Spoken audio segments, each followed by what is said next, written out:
함께 예배하는 모든 분들 가운데 이 말씀의 축복이 함께 하시기를 주님의 이름으로 축원합니다. 지금 이제 우리가 7번째 지금 복에 관해서 함께 나누고 있습니다. 그러니까 여기에서 합평케 하는 자는 복이 있다, 이렇게 그 말씀을 하고 있는 것은 합평케 하면 복을 받는다, 이런 의미의 말씀이 아니라 복을 받은 자이기 때문에 우리는 합평케 해야 된다, 이걸 이야기하고 있는 것입니다. 그러니까 우리에게 허락한 복이 바로 우리를 합평케 하는 자로 살게 만드는 복이다, 그런 의미이지요. 그러니까 복 받은 자니까 복을 받은 자답게 살아가라, 그런 의미의 말입니다. 그러니까 복을 받은 자가 복을 받은 자답게 살아갈 때에 나타나는 가장 큰 특징 중에 하나가 바로 합평케 하는 삶을 바로 살아간다는 것이죠. 많은 사람들이 이 합평케 하는 일에 늘 삶의 소원을 가지고 살아갑니다. 가정이 합평하기를 원하고, 또 교회도 합평하기를 원하고, 또 도시도 합평하기를 원하지요. 또 나라도 합평하기를 원하고, 또 세계가 다 합평하기를 원합니다. 합평이 바로 평화 아니겠습니까? 그러니까 평화하기를 바로 원한다는 것이죠. 그러나 사람들은 합평을 소원하지만 현실은 합평을 우리가 누리며 살아가지 못하고 있는 것을 보게 되어집니다. 이것은 믿는 자들에게도 동일한 삶의 현실인 것을 보게 되어집니다. 안 믿는 사람들은 이제 안 믿는 사람이니까 그런다고 치고, 믿는 사람들은 왜 믿는데 이렇게 합평한 삶, 평화가 없는 삶을 살아가느냐, 바로 그것이죠.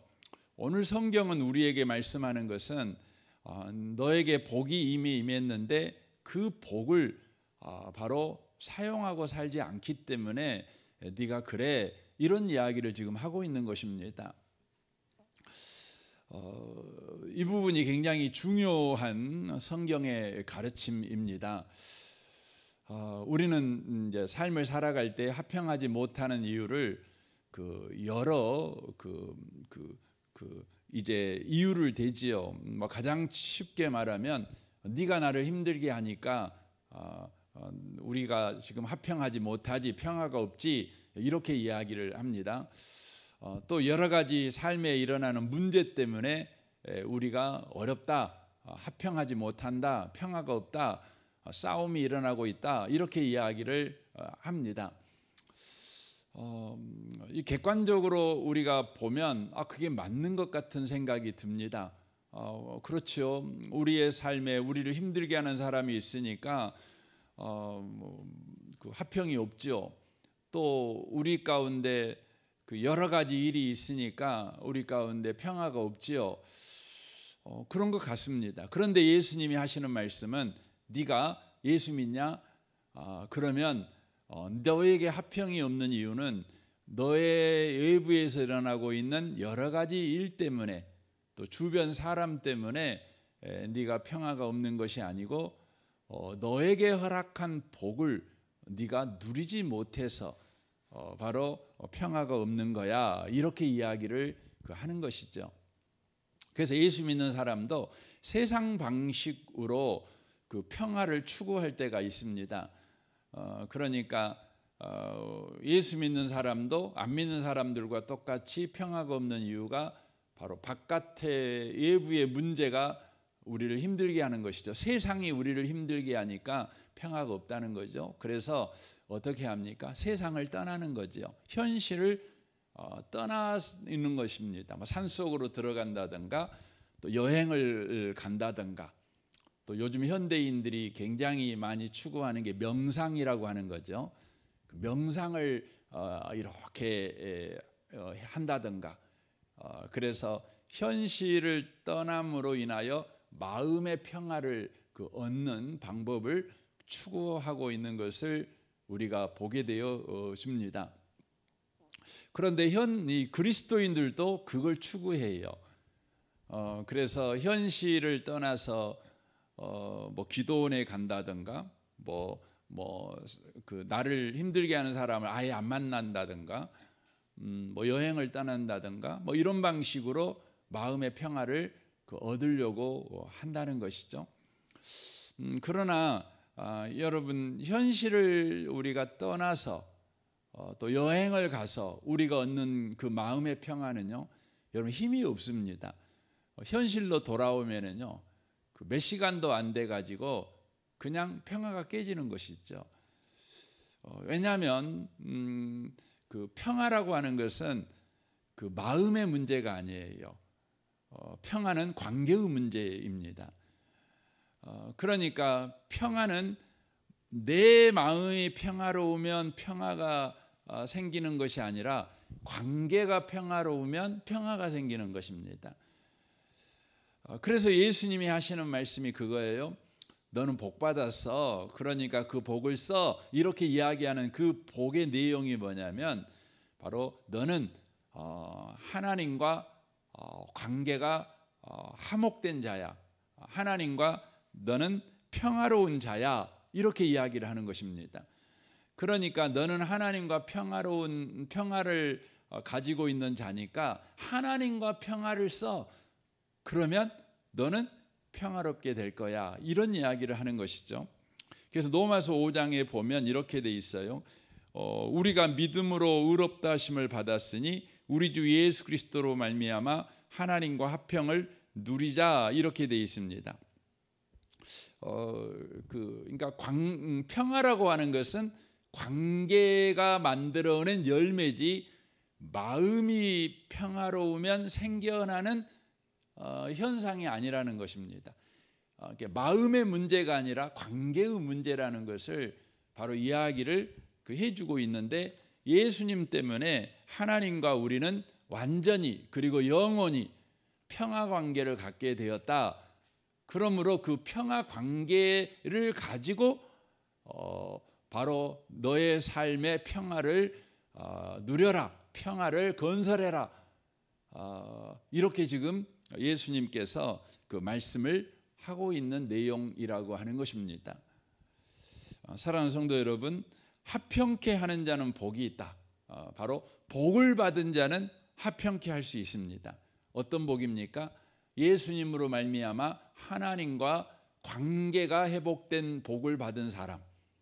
그래서 하나님과 관계가 회복된 복을 받은 사람이 그 관계를 우리가 충만하게 사용하게 될 때에 우리는 평화를 누리는 사람이 될 수 있다. 이렇게 지금 성경이 바로 이야기하고 있다는 것입니다. 평화는 내 마음의 문제가 아니라 하나님과의 관계의 문제라는 것이죠. 왜냐하면 인간에게 평화가 깨져버리기 시작한 건 바로 죄 때문에 그렇습니다. 죄라는 게 뭡니까? 하나님과 관계를 깨버린 것이죠. 그러니까 하나님과 관계가 깨버림으로 말미암아 인간의 평화가 깨졌습니다. 그게 창세기 3장 이야기 아닙니까? 가장 먼저 현상적으로 나타난 그 깨져버린 관계가 뭡니까? 부부 관계입니다. 그러니까 하나님과의 관계가 깨지니까 가장 먼저 나타난 그 평화가 깨져버리는 것이 제가 잘못 말했네요. 자기 자신과의 평화가 깨지는 겁니다. 그러니까 자기에게 약점이 벌거벗은 것이 있는데 하나님과 관계가 좋았을 때는 자기의 약점이 문제가 안 됐어요. 자기의 그 벌거벗은 것이 두려움을 만들어내지 않았습니다. 그런데 하나님과 관계가 깨지니까요, 자기가 벌거벗은 것이 두려움을 만들어냈습니다. 그러니까 여러분, 하나님과 관계가 깨지면 가장 먼저 나 자신과의 관계가 깨지는 것입니다. 그래서 내가 가지고 있는 연약함, 내가 현재 겪고 있는 문제, 또 이런 모든 나와 관련된 것부터 내가 깨지는 것이죠. 그래서 내가 불안한 것입니다. 평화가 없는 상태가 되어지는 것입니다. 그리고 더 나아가 가장 가까운 무총관계 아닙니까? 부부관계가 깨지는 것이죠. 부부관계가 깨지는 것입니다. 더 나아가 뭐 자식관계도 깨지는 거죠. 형제관계도 깨지는 거죠. 그러니까 최초의 살인이 형제간의 살인 아닙니까? 피를 나눈 형제간의 살인이 최초의 살인 사건 아니겠습니까? 그러니까 나와 가장 가까운 사람부터 관계가 다 깨져가는 것입니다. 평화가 없는 것입니다. 그래서 여러분 먼 나라 먼 사람하고는 우리가 평화롭게 살 수 있어요. 그러나 가까이 있는 사람들하고는요 평화를 유지하기가 참 어렵습니다. 그렇죠. 평화를 유지하기 참 어렵습니다. 그래서 여러분 국가도 그러잖아요. 국경을 맞대고 있는 나라들이 서로 평화를 가지고 있는 나라는 여러분 없어요. 그러니까 우리가 일본하고 어려운 이유는요. 일본이 나빠서가 아니라 여러분 일본하고 우리가 국경을 맞대고 있어서 그래요. 가장 가까운 이웃이에요. 그렇잖아요. 그러니까 제일 안 좋은 거예요. 서로가 으르렁거릴 수밖에 없는 거죠. 또 우린 중국하고 이런 관계가 안 좋을 수밖에 없어요. 국경을 맞대고 있으니까. 좀 우리는 뭐 말할 것 없이 북한하고 가장 희전선을 맞대고 있지 않습니까? 가장 안 좋아요. 왜 그래요? 그것은 하나님과 관계가 깨졌을 때 나타나는 현상들입니다. 그런데 예수께서 우리에게 허락한 복이 있어요. 그게 뭡니까? 바로 예수께서 자기 몸을 바로 십자가에 내어주심으로 바로 하나님과 우리 사이에 길이 되어주셨습니다. 그래서 하나님과 우리 사이가 예수님을 믿으면 화목하게 되는 것이죠. 평화가 이루어지는 것입니다. 그러나 우리는 예수님 때문에 하나님과 우리 관계가 평화가 이루어졌다. 그것을 우리가 이론적으로는 알지만 그걸 실제 우리의 삶에서 사용하지를 못합니다. 그것이 얼마나 놀라운 것인가를 우리가 실제 삶에서 적용하고 또 그것을 활용해서 삶을 살아가고 있지는 못합니다.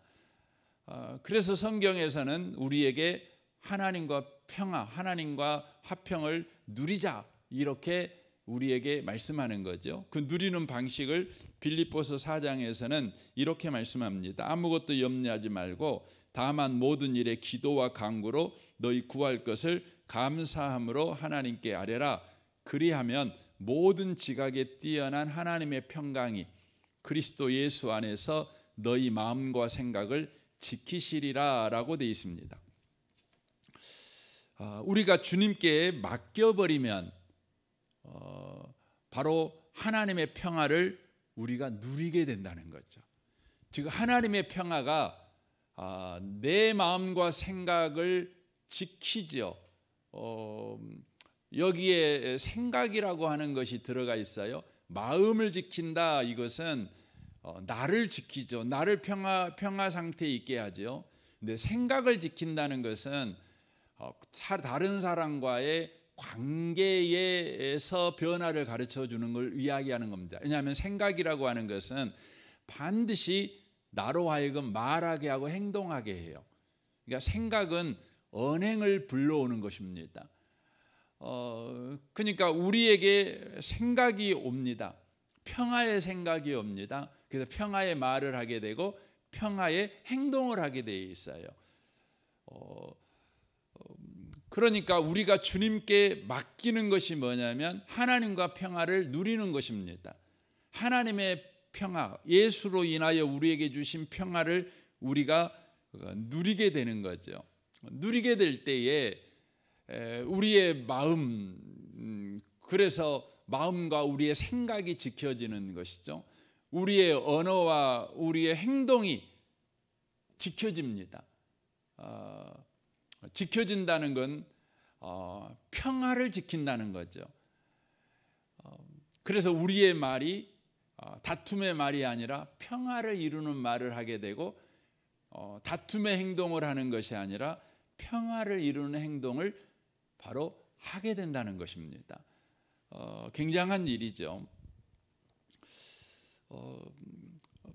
이제 우리가 이렇게 평화를 누리는 방법은 예수로 인하여 우리에게 허락된 하나님의 평화가 바로 우리를 통해서 우리 자신뿐만 아니라 내 이웃에게까지 흘러가게 한다는 것이에요.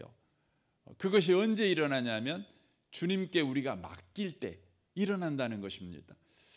그러니까 성경에서 우리에게 말씀하는 건 너 평화를 만드는 사람이 돼야 돼. 네가 평화 좀 만들어. 너는 왜 맨날 싸움하니? 너 이제 평화 좀 만들어. 서로 잘 지내. 그래서 잘 지내기 위해서 네가 노력 좀 해봐. 애 좀 써봐. 지금 이 이야기를 하고 있는 것이 아닙니다. 무슨 이야기를 하냐면 우리의 평화의 근거는 우리의 노력이 아니라 우리의 열심이 아니라 예수가 만들어주신 하나님과의 평화, 그것이 바로 나를 통해서 흘러가게 하는 것을 이야기합니다. 근데 그것이 뭐냐면 주님께 맡기는 겁니다. 맡기는 겁니다. 우리에게 그 평화롭게 살아야 될 대상이 있지 않습니까? 그러면 그 대상을 주님께 맡기는 겁니다. 거기서 주의해야 되는 건 뭐냐면 상대만 맡기는 것이 아니라 나도 맡기는 겁니다. 이제 우리는 이제 한 예를 들자면 이제 결혼 생활할 때 이제 배우자를 맡기죠. 하나님, 내 남편을 이렇게 해주세요. 저렇게 해주세요. 이거 기도하잖아요. 좋은 기도입니다. 그러나 거기만 머물면 그건 사실 아주 이기적인 기도입니다. 하나님이 원하시는 기도는 아닙니다. 하나님이 원하시는 기도는 뭐냐면 내 남편을 맡길 때 나도 맡기셔야 돼요. 나도. 하나님, 내 남편 변화되게 해주세요. 이 기도는 잘하는데 자기는 변화되라고 기도를 안 합니다. 하나님, 저도 변화되게 해주세요. 제 남편이 고운말 쓰게 해주세요. 저도 고운말 쓰게 해주세요.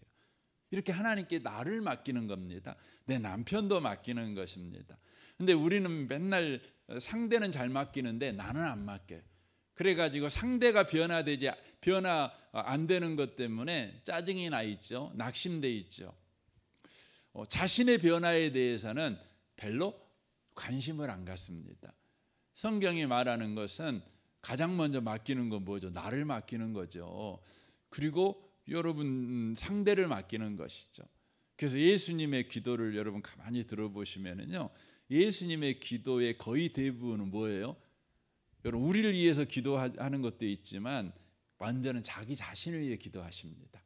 그래서 여러분 십자가를 지실 때 십자가는 어디서부터 시작합니까? 겟세마네 동산에서부터 시작합니다. 겟세마네가 없으면 여러분 진짜 십자가가 없어요. 그러니까 겟세마네의 기도가 십자가를 만들어낸 겁니다. 근데 많은 분들은 겟세마네가 없이 십자가만 있어요. 십자가만. 십자가에서 예수님이 뭔 기도를 하죠? 주님, 저들의 죄를 용서해 주세요. 상대를 위해서만 이렇게 기도하잖아요. 근데 겟세마네에서는 뭔 기도를 해요? 자기 자신을 위해 기도해요. 주님, 내 온대로 마옵시고 아버지 온대로 되기를 원하지만 아버지 뜻대로 되기를 원합니다. 자기를 어떻게 해요? 주님께 맡겨요. 맡겨요. 그러니까 사실은 우리가 더 많이 기도해야 되는 영역은요, 우리 자신이에요. 우리 자신. 우리 자신의 변화를 위해서 우리를 주님께 맡기는 거예요. 나를 맡기는 겁니다. 주님 맡깁니다. 내가 어떤 그 상태가 되든 어떤 형편이 되든 내가 주님을 믿는 자가 되게 해주세요. 그렇게 맡기는 것이죠. 그 맡기는 것입니다. 맡기는 때에 바로 하나님의 평화가, 내게 이미 그리스도 때문에 주어진 하나님의 평화가 내 마음에서 역사합니다. 내 생각에서 역사합니다. 내 마음과 생각의 역사에서 그것이 내 이웃에까지 흘러가게 한다는 것이죠. 그러나 우리가 그리스도인이지만 잘 안 맡깁니다. 안 맡깁니다. 좀 전에 말했던 것 같이 그냥 배우자만 맡깁니다. 열심히 맡깁니다. 나는 안 맡겨요. 배우자만 맡깁니다. 그러다 보면 저와 여러분에게 심각한 문제가 생기죠. 여러분, 예수 믿는 사람들이요, 그 기도를 바르게 못하니까. 여러분, 기도 예수 믿는 사람 얼마나 열심히 합니까? 근데 기도를 너무 열심히 하는데 바르지 못한 기도를 너무 열심히 해요. 그래서 여러분, 예수 믿는 사람들만큼 여러분 아내에 대해서, 남편에 대해서, 그리고 자식에 대해서 집착하는 분들이 많지 않습니다. 여러분, 그냥 얼마나 집착한지 몰라요. 더더욱이나 이 집착이 통제하려는 집착이거든요. 이 통제하려는 집착을 가지고 계신 분들이 너무너무 많아요. 그러니까 여러분, 자식을 위해서 기도했잖아요. 금식하며 기도했고, 철야하면서 기도했고, 매번 기도했잖아요. 그러니까 기도해가지고 나는 너를 위해 기도했어. 나는 너를 위해 이렇게 밥 굶어가면서도 기도했고, 잠 안 자면서도 기도했어. 나는 네가 잘 되기를 위해 기도했어. 이제 그런 명분도 있잖아요.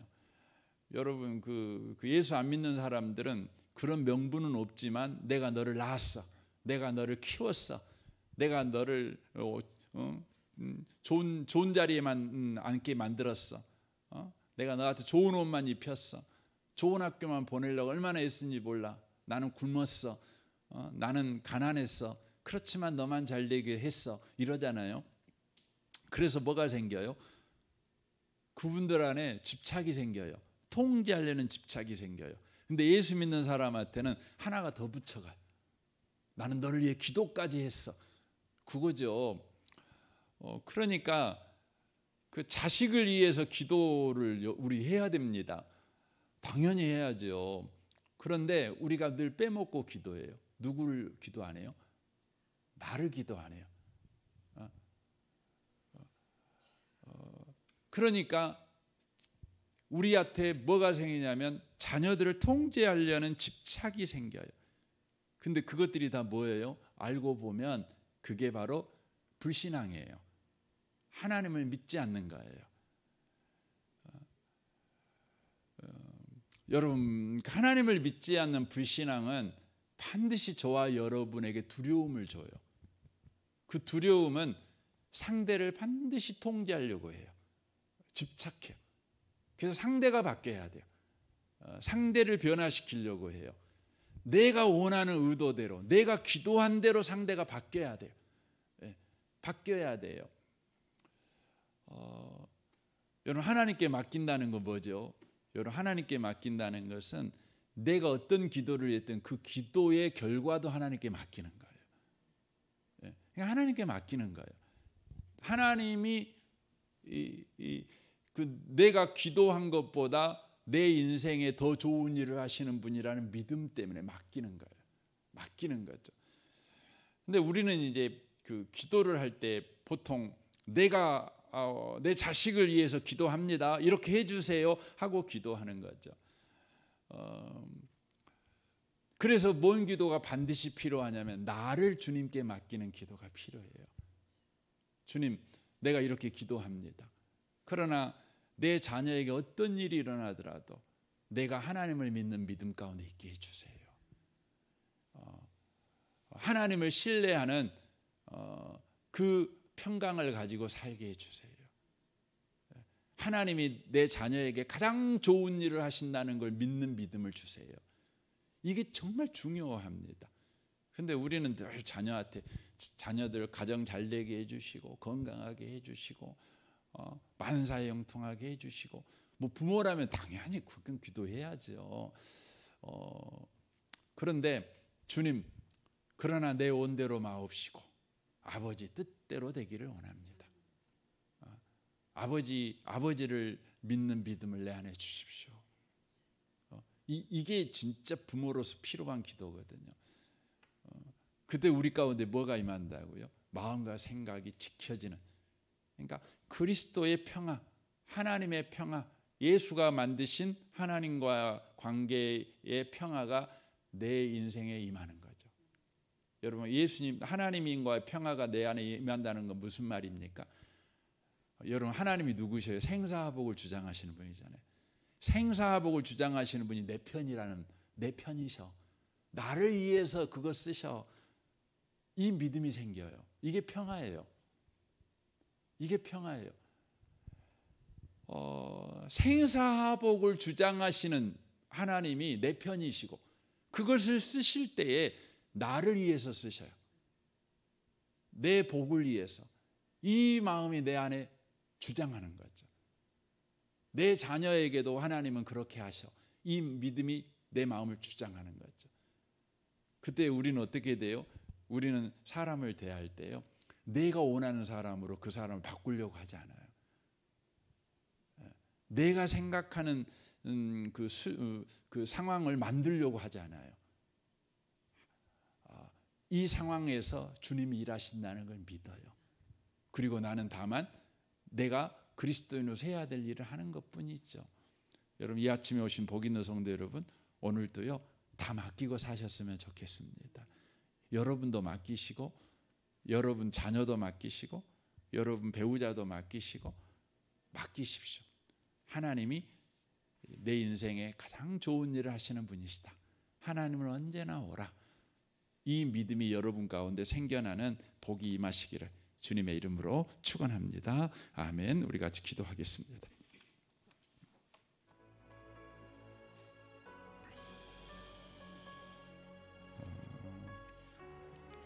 말씀을 생각하며 이 아침에 기도했으면 좋겠습니다. 특별히 여러분 자녀와 배우자와 또한 우리 성도들을 위해서 또 기도해 주시면 좋겠습니다. 여러분 자신도 기도하십시오. 우리 대학 청년부 우리 지체들을 위해 기도해 주시고, 또 김지웅 목사님을 위해 기도해 주십시오. 오늘 학영삼 양육과정이 있습니다. 이를 위해 기도해 주십시오. 이 나라를 위해, 이 민족을 위해, 북한과 열방을 위해, 또 선교사님들을 위해 기도해 주십시오. 우리 좋으신 주님께 이 아침에 통성으로 구하겠습니다. 기도하겠습니다.